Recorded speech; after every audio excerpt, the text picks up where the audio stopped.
Gems have always been the most valuable resource in Clash of Clans. Do those bots promoting free gem websites still exist? If you ever fell for one of those, then hit me up. I got a bridge to sell you. Anyways, today I'm going to go through every single method you can use to get gems for free. Some of them I bet you never even thought of doing. I'm also going to do the math to show you the ridiculous amount of gems you can farm for free every year. So stick around until the end for that. Let's start with the feature that you can only get gems from once. Achievements. As of the October 2025 ranked update, there are 168 achievements in the game that give 21,172 gems in total. 144 of them in the home village, 18 in the builder base, and 6 clan capital ones.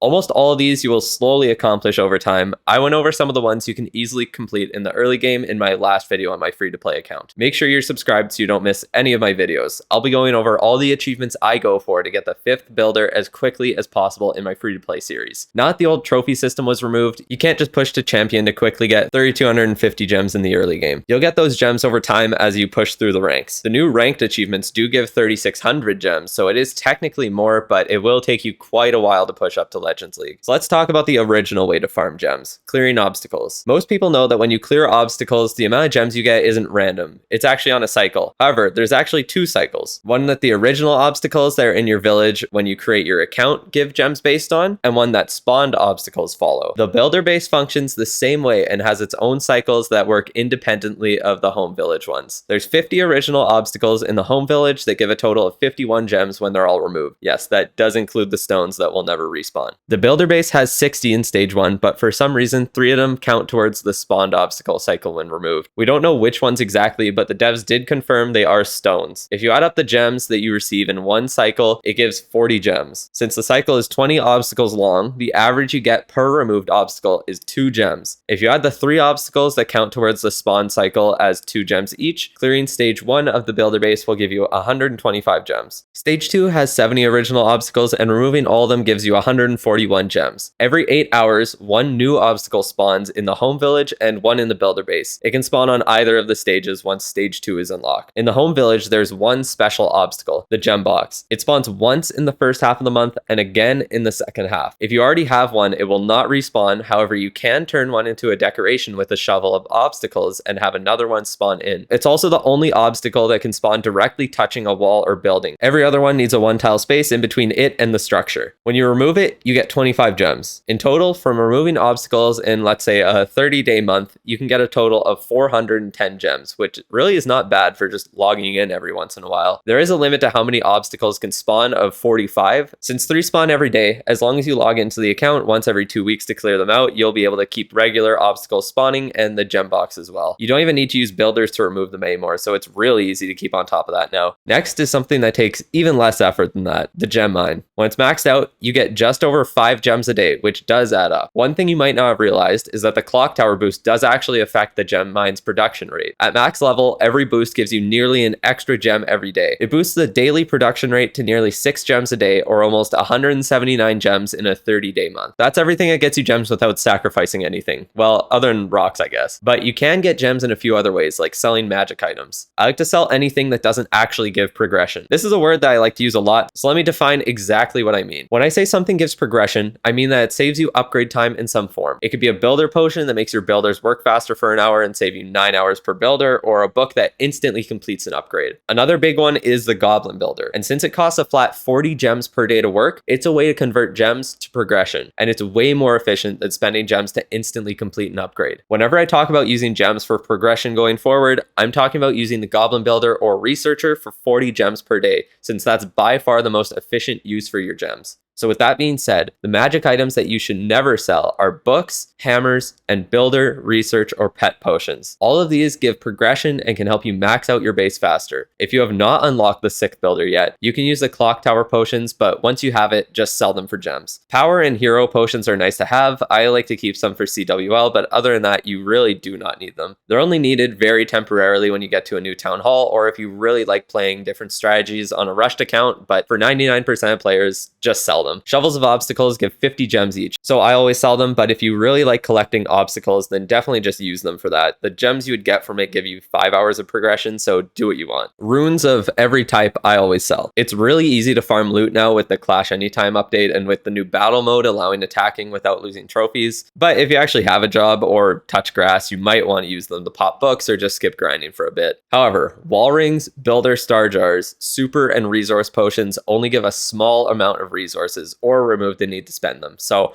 I always sell them. The best part about being able to sell magic items for gems is that it allows you to convert resources into gems. I'll go through them from worst to best. So while it is possible to convert event medals to gems, I would absolutely never do this. Let me explain. If we take the $27.99 pack of 6,000 event medals in the store and get the best value of gems for them by using 690 of them to buy 6 resource potions to sell them for 60 gems, this means that I convert at best at a rate of 5.3 cents per gem. The worst value gem pack of 80 gems for $1.39 has a rate of 1.7 cents per gem. Gem packs are the worst thing to spend money on in the game, and the worst value one gives 3 times more value than converting event medals to gems. So that is why you should never do this. CWL medals are a bit better. Buying resource potions for gems converts at a rate of 2 gems per medal. If we buy 120 medals worth, it will give you 240 gems. If you're using these gems for progression, you can activate the Goblin Builder or Researcher for 6 days with those gems. I went over why buying 120 CWL medals worth of builder potions to use during Hammer Gem gives you 18 days of progress, so do not sell resource potions to use the gems for progression. If you really need epic equipment for whatever reason, you definitely could use the gems there. That would cost 750 CWL medals worth of gems to buy. This actually means that the other equipment would cost the same amount as the Giant Gauntlet and Frozen Arrow do in the CWL medal shop. Although I don't suggest buying equipment with gems unless you're pretty much maxed, but it is an option. Theoretically, if you got first place in Champ 1 CWL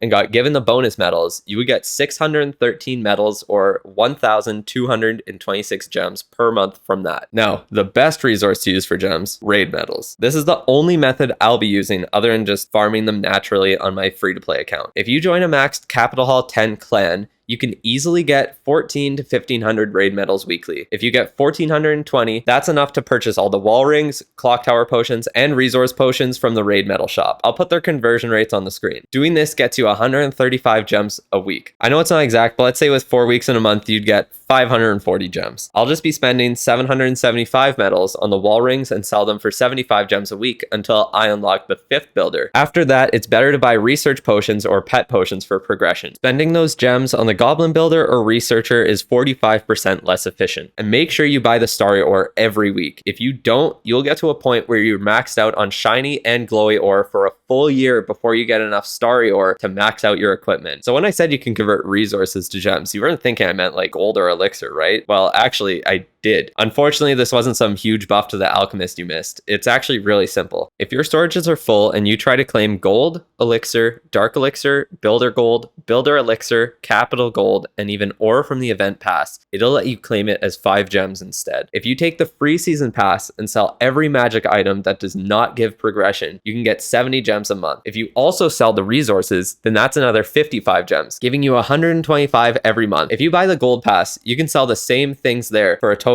of 400 gems a month. Comparing it to the best value gem pack in the game, that's $4 worth of gems from the gold pass that cost me $10. This is part of the reason the gold pass is by far the best value purchase in the game. From the event pass, I've been converting the shiny ore to gems for the past 2 events since I've been struggling to not max out on it for a while now. And once my commons are maxed, I'll be converting the glowy ore to gems as well. This means you can get 25 gems every 2 months for the shiny ore and 20 for the glowy ore. If you're buying the event pass and selling the ores on the paid track for gems, then I just don't know why you're even buying the event pass. You're wasting your money. As for the mini events, you can get 45 gems for selling the loot from the free track and 185 gems for selling the loot and magic items from the paid pass. For me, it costs $4 and gives a $1.85 worth of gems, plus the fact that you can get a $14 scenery or skin from the event shop. So honestly, that is not a bad way to get a skin or scenery if you like what's in the shop. The fact that 1 gem costs 1 cent in Canada is going to make figuring out the value of shop offers for Hammer Gems so easy for me. You won't want to miss that, so you gotta subscribe. Other than that, there's a couple other guaranteed ways to get gems. You have events like temporary challenges or clan games. The challenges provide a potion and 25 gems. They usually alternate between having 1 and 2 every month, and throw in some extra ones for special events like the Clashiversary. So far, we've had 16 challenges this year, and one that was announced but still hasn't happened. 4 of them were research or builder potions I wouldn't sell for gems, so in a year, we would get 20 challenges, and 75% of them would have a potion we should sell. So 15 of them give 35 gems, and the other 5 give 25. Every year, you will get 650 gems from these challenges on average. For clan games, the rewards do change month to month, but you can get around the same amount of gems. Let's take last month's clan games as the example, and say if you chose gems when there weren't progression-based magic items available, you would get 170 gems every month by getting 4,000 points to get an extra selection, and having your clan achieve the max tier. I know they usually like to add another tier for Clashiversary, but that just gives you a book of everything most of the time and won't add to the gem count. We'll say that's 2,040 gems a year. While there will be some other events throughout the year that will give you gems, that's everything that's guaranteed in the game. But there is one way outside of the game to get them. That's right, it's my favorite website, the Supercell store. All you have to do is complete the easiest quests in the world every week, and you get a free 100 gems monthly. There's also the Supercell rewards program, but I won't take that into account since you can also get rewards points by playing all the games. And I wouldn't wish playing Squad Busters on my worst enemy. Now, I want to do something fun and see theoretically how many gems you could get for free in the span of a year on a fresh account. So of course, we'll count the 250 gems you start with, 21,172 from achievements, 51 gems from the original home village obstacles, and 260 from the builder base ones, 600 from the 24 gem boxes that will spawn in a year,